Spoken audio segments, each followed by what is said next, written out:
You're watching live from Paris here on France 24. Good to have you with us. These are headlines this hour. More anti-government protests planned in Venezuela this Wednesday. This as the government targets opposition leader Juan Guaido with a travel ban and by freezing his bank accounts. Nicolas Maduro says he's ready to speak to the opposition in the presence of international observers. Meanwhile, speaking to France 24, Guaido says the only way forward for his country is fresh elections. It was a rapid no from the European Union to a bid from British lawmakers who tabled amendments they want to see in the agreement already signed concerning the UK's withdrawal from the bloc. Theresa May says she now has a mandate to negotiate with Brussels, but Brussels says the deal is done. Also coming up in this edition, left in a bureaucratic and psychological limbo. In Perspective, we'll be hearing from an Italian-born interpreter who's been living in the UK for over a decade and who has put together two not-for-profit books compiling the personal accounts of EU citizens who built their lives on the rights of freedom of movement, now question and worry for their future.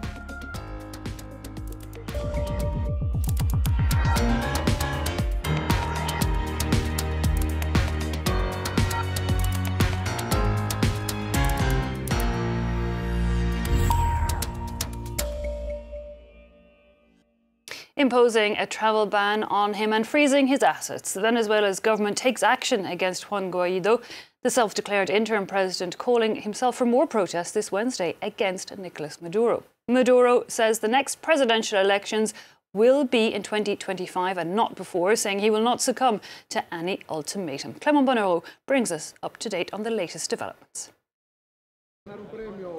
Striking back, Venezuela's chief prosecutor pointed the finger at opposition leader Juan Guaido on Tuesday, saying he was to blame for the recent unrest in the country. There is one person who has practically led and organized all the recent action that has harmed Venezuela, and his name is Juan Guaido.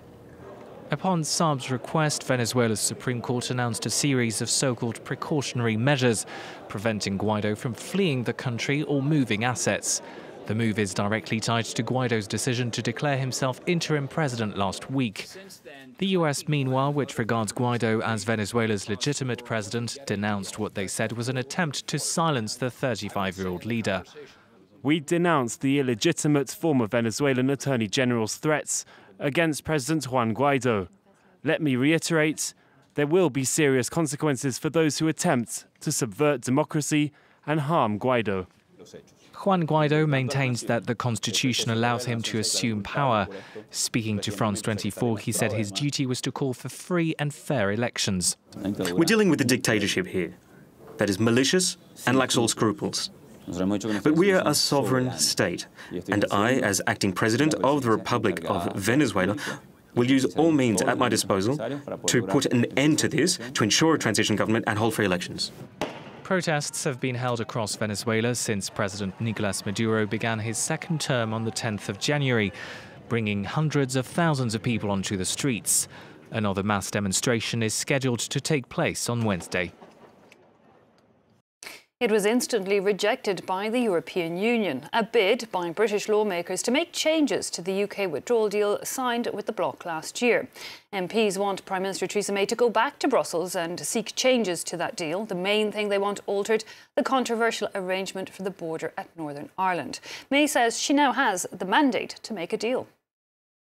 It's now clear that there is a route that can secure a substantial and sustainable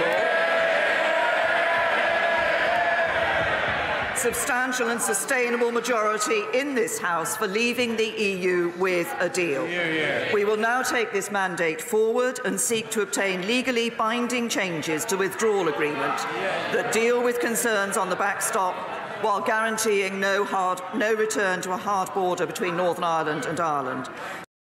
Well, other leaders from EU member states say that the deal has already been signed off on by the United Kingdom and the Prime Minister herself. French President Emmanuel Macron says there can be no renegotiation and called for the British to propose something credible. Our correspondent Dave Keating gives us the view from Brussels.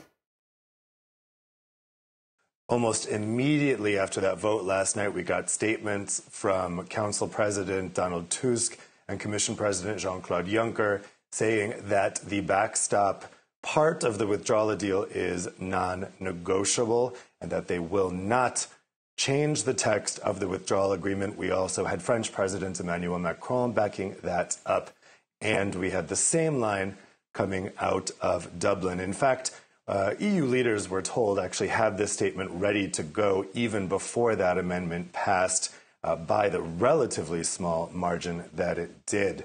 I know that from the EU standpoint, nothing really changes in terms of what happened last night.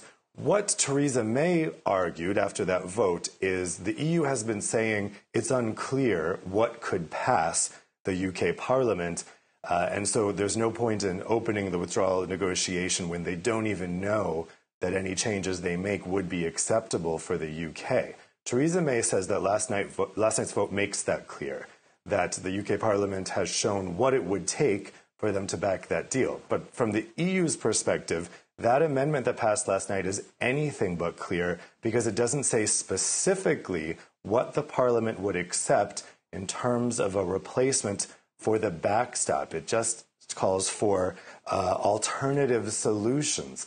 But what alternative solution would pass is not clear. And so that's the EU standpoint, and they are unlikely to budge in the next couple of days.